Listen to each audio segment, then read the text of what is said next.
It's the weekend and all your friends are drinking and having fun. You want to drink and have fun too, but you just hate the taste of booze. What if I told you there are cocktails which taste nothing like booze but take you to that happy high place? Well, this is Cocktail Room and today we are going to make cocktails that taste nothing like booze. We are going to make a cocktail called the Sea Breeze, and the Sea Breeze is a vodka based cocktail.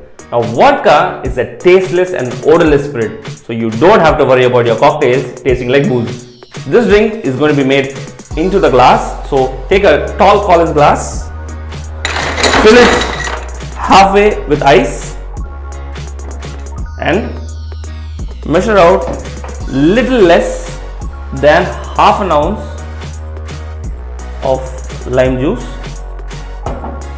and then almost little less or close to 2 ounces of freshly squeezed grapefruit juice. Then the most important part, the vodka.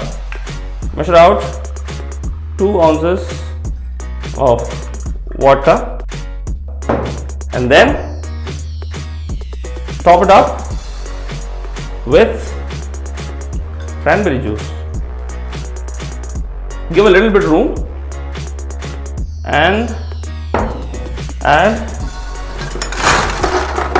a bit of ice, then garnish it with a thin tender slice of grapefruit, and there you have the Sea Breeze.